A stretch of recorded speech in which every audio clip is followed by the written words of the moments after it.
बाल मजदूरी के खिलाफ की गई बड़ी कार्रवाई। 4 दर्जन से ज्यादा बच्चों को किया गया रेस्क्यू। राजधानी दिल्ली में बाल मजदूरी के खिलाफ हुई बड़ी कार्रवाई। एक सामाजिक संस्था द्वारा एसडीएम सरस्वती विहार के नेतृत्व में किया गया बच्चों को रेस्क्यू। 10 अलग अलग फैक्ट्री से 4 दर्जन बच्चों को किया गया रेस्क्यू। इन सभी बच्चों से करवाया जाता था 12 से 15 घंटे काम। मौके पर ही 10 फैक्ट्री संचालक के खिलाफ की गई बड़ी कार्रवाई। दरअसल 5 मई गुरुवार को सहयोग केयर एनजीओ द्वारा एसडीएम सरस्वती विहार चंद्रशेखर और तहसीलदार प्रेमचंद्र के साथ मिलकर इंडस्ट्रियल इलाके में कई फैक्ट्रियों में से 48 बच्चों को छुड़ाया गया। मिली जानकारी के मुताबिक इन बच्चों की उम्र 12 से 17 वर्ष के बीच की है, जिनमें 40 लड़के और 8 लड़कियां हैं। सभी बच्चों को मेडिकल के बाद बाल कल्याण समिति सेवा कुटीर के आदेश से चाइल्ड केयर होम में भिजवाया गया। इस बारे में जानकारी देते हुए संस्था के पदाधिकारियों ने बताया कि इन बच्चों से 12 से 15 घंटे तक काम करवाया जाता था, जबकि बदले में इन बच्चों को नाम मात्र का ही वेतन दिया जाता था। सहयोग केयर संस्था के डायरेक्टर राजेश कुमार ने कहा कि इससे पहले भी बड़ी संख्या में बाल मजदूरी के खिलाफ कार्रवाई करते हुए बच्चों को रेस्क्यू किया गया था। जब तक हम बच्चों को ऐसे जोखिम में डालते रहेंगे, तब तक हमारा देश विकास नहीं कर सकता है। उन्होंने कहा कि कमजोर आर्थिक परिवार होने के कारण और कोविड आपदा के कारण बाल श्रम की बढ़ोतरी हुई है। सहयोग केयर एनजीओ के पदाधिकारी ज्योति राठी ने बताया कि दिल्ली में श्रम कानूनों को लागू करने के लिए कड़ी मेहनत कर रहा है, क्योंकि देश भर में कोई भी बच्चों को श्रम के रूप में रोजगार नहीं दे सकता है। आज बाल मजदूरों के खिलाफ एसडीएम सरस्वती विहार द्वारा बड़ी कार्रवाई की गई। क्या है उसको लेकर? हमें बहुत दिनों से इनपुट मिल रहा था कि हमारे सब डिवीज़न एरिया में बाल मजदूर से रिलेटेड कुछ शिकायतें आ रही थी। तो डीएम नॉर्थ वेस्ट के परमिशन से हमने इसको इनपुट दिया और हमने आज की जो है चाइल्ड रेस्क्यू रेड हमने प्लान किया था। एक ऑपरेशन हमने किया है और जो कि लॉरेंस रोड इंडस्ट्रियल एरिया के काफ़ी यूनिट्स, बहुत सारी यूनिट्स में हमने आज रेस्क्यू किया है। और करीब हमने सहयोग केयर फाउंडेशन के रिप्रेजेंटेटिव्स, उनके वॉलंटियर्स के साथ मिलके और लेबर ऑफिसर्स के साथ मिलके दिल्ली पुलिस और सबने ज्वाइंट एक रेड करी है। इसकी प्री रेस्क्यू मीटिंग हमने पहले कर दी थी और उसके बाद जो है हमने आज रेस्क्यू किया है और हमने आज टोटल 48 बच्चों को हमने रेस्क्यू कराया जो कि माइनर थे। अभी उनका पोस्ट रेस्क्यू एक्टिविटीज़ चल रही है। उनका मेडिकल एग्जामिनेशन हो रहा है और सीडब्ल्यूसी के सामने भी पेश किया गया। डॉक्टर मेडिकल एग्जामिन कर रहे हैं ऑन द बेसिस ऑफ मेरे डॉक्यूमेंट्स और उसके बाद हम इसको जो है शेल्टर होम्स में शिफ्ट करेंगे। सर, बच्चों का अधिकतर जो बच्चों की उम्र है, कितने उम्र से कितने उम्र के बच्चे हैं? अभी एग्जैक्ट तौर पे तो हम निश्चित तौर पे नहीं बता पाएंगे, पर अभी यह है कि सब 18 से कम है। एक आध शायद हो सकता है जिसको जो कि बॉर्डर लाइन होगा, 18 होगा या अंडर 18 होगा, तो रनिंग 18 हो सकते हैं। तो वो हम एक, बाकी मेजोरिटी में जो है हमारे 48 में से 8 हमारी फीमेल्स हैं और 40 के करीब मेल्स हैं, जो कि हजारडस्ट ट्रेड में भी थे और रबड़ इंडस्ट्रीज वगैरह में, प्लास्टिक इंडस्ट्रीज में काम कर रहे थे। Unhygienic condition, yes. इन बच्चों से किस तरह से काम, मतलब समय की बात करें और वेतन की बात करें तो क्या होता था, कितना वेतन दिया जाता था, कितना समय काम करवाया जाता था? अभी प्रथम परिप्रेक्ष्य में देखने में ये लगता है कि जो इस तरह से जो वहाँ के हालात थे इंडस्ट्री के अंदर के, वो बड़े ही दयनीय स्थिति में थे। और जिस तरीके से लगता है अभी, क्योंकि उनकी स्टेटमेंट वगैरह रिकॉर्ड हो रहा है, तो हमें पता लगेगा कि हाँ, उनका कितना घंटे उनसे काम लिया जाता था या उनको बेसिक फैसिलिटीज़ उनको मुहैया कराई जाती थी या नहीं थी। तो उसी के बेसिस पे हम इसको डिसाइड करेंगे ये बॉन्डेड लेबर की कैटेगरी में आएगा या नहीं आएगा। पर अभी हाँ, इसको रेस्क्यू करा दिया, ये निश्चित तौर पे कहा जा सकता है कि वो माइनर है और ये रेड हमारे लिए सक्सेसफुल रहे, एक माइल का पत्थर साबित हुए। देखिए, जागरूकता भी बहुत एक अहम मुद्दा है, क्योंकि जो पेरेंट्स हैं और जो पब्लिक है उनको पता होना चाहिए कि अगर किस तरह के अगर उनको दिखता है कि चाइल्ड लेबर वो कहीं देखते हैं, तो इसकी इन्फॉर्मेशन कंसर्न अथॉरिटी को भेजें, सो दैट कि ज़्यादा से ज़्यादा लोगों को ये पता रहे कि हम इसको रेस्क्यू करा सकें और एक अवेयरनेस देके हमें बच्चों को ऐसे बॉन्डेड लेबर की तरह नहीं उनको एम्प्लॉय करना है, उनको इनरोल नहीं करना है।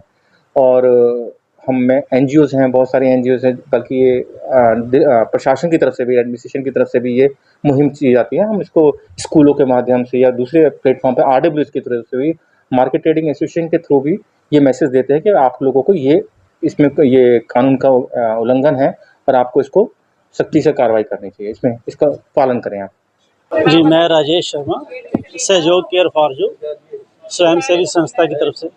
क्या जो आज रेस्क्यू कराया गया है, कितने फैक्ट्री से बच्चों को और कितने बच्चे और किस तरीके से काम हुआ था? यहाँ एरिया में बहुत दिन से हमें अलग अलग सोर्स से इन्फॉर्मेशन जो है आ रही थी, तो हमें एरिया कंसर्न डीएम और एसडीएम सर से बातचीत की और बातचीत के बाद आज एक्शन हुआ एसडीएम सरस्वती विहार की लीडरशिप में।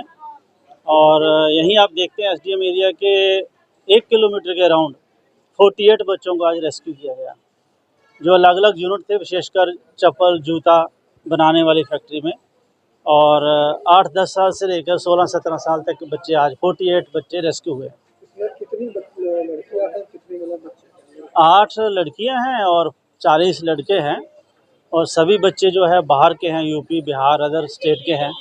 और बच्चों को बेहतर जीवन का लालच दे करके एम्प्लॉयर ले आते हैं, गरीब माँ बाप की गरीबी का फ़ायदा उठाते हैं। और ये सारे बच्चे जो है इस एरिया में बड़ी संख्या में, हम तो 48 को रेस्क्यू करवा पाए, लेकिन सैकड़े बच्चे अभी और भी जो है फंसे हुए हैं। कितनी फैक्ट्री को सील किया गया है इसमें? लगभग 8-10 यूनिट में हम गए हैं, जिसमें से सारे अलग अलग बच्चे मिले हैं हमें। और हमारा आपके माध्यम से स्टेट से रिक्वेस्ट है कि इन बच्चों को प्रॉपर पुनर्वासित किया जाए, रिहेबिलिटेट किया जाए। ये बच्चे अदर स्टेट के हैं और अक्यूज के खिलाफ सख्त एक्शन लिया जाए। ट्रैफिकिंग हुए बच्चे हैं, ट्रैफिकिंग का शिकार हैं, ट्रैफिकिंग की धाराएं लगाई जाएं। बच्चे वहीं पर ही काम करते हैं, बहुत सारे बच्चे वहीं रहते हैं। बच्चों को जो कहा जाता है उसके अनुसार जो है वेतन नहीं दिया जाता। बच्चों से फोर्स लेबर है, काम के घंटे 12-12, एक बच्चा अंदर बैठा आप देखिए 2 बजे तक, रात तक काम करता है। तो सारे के सारे बच्चे चाइल्ड लेबर है, बाउंडर लेबर है, ट्रैफिकिंग का शिकार हैं। लिहाजा इनके लिए सरकार को विशेष ध्यान दे करके इनको, अधिकतर बच्चे 14-15 साल के हैं। मेरा नाम ज्योति राठी है और मैं दिल्ली बाल अधिकार आयोग की फॉर्मर सदस्य हूं और अभी फिलहाल सहयोग के साथ काम कर रही हूं पिछले कुछ महीनों से। और जो आज हमने रेस्क्यू किया है वो सरस्वती विहार इंडस्ट्रियल एरिया से हम लोगों ने रेस्क्यू किया है और उसमें लगभग जो है 48 बच्चों को रेस्क्यू किया है, जिसमें से अगर आप कहेंगे 8 लड़कियां और 40 लड़के, जो कि सभी माइनर हैं, जिसका अभी CWC के सामने प्रोटेक्शन चल रहा है।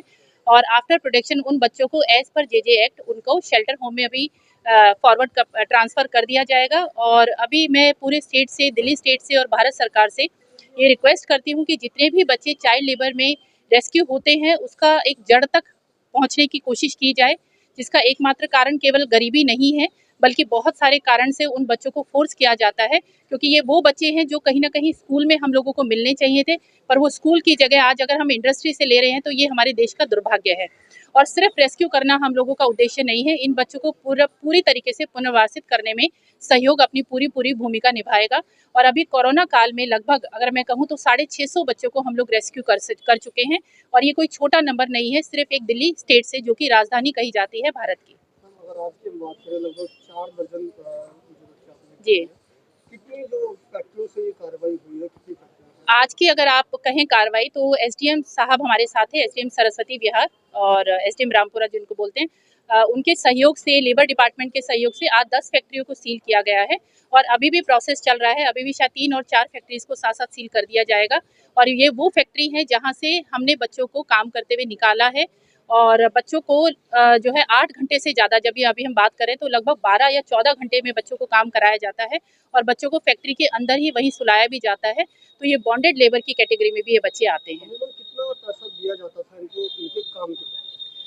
इसका अगर आप कहें अनुमान तो कोई 6,000, कोई 5,000। और आप देखिए कि इसके पीछे कारण ये भी है कि एम्प्लॉयर इन बच्चों को इसलिए रखते हैं क्योंकि अगर उसकी जगह वयस्क किसी व्यक्ति को रखना पड़ेगा तो उसको एक प्रॉपर वेतन उनको देना पड़ेगा। तो छोटे बच्चों से वो एक व्यक्ति की जगह जो मतलब एक बच्चा 2 व्यक्तियों के बराबर काम करता है और तनख्वाह उसको आधी देकर जो है काम कराया जाता है।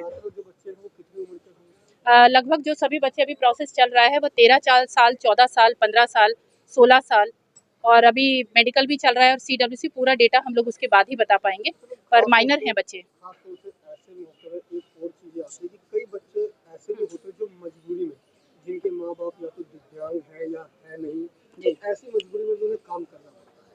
तो अगर ऐसे बच्चे भी पाए गए हैं या फिर ऐसे पाए गए तो उनके साथ क्या न्याय किया जाएगा, किस तरह से उनको सुविधा दी?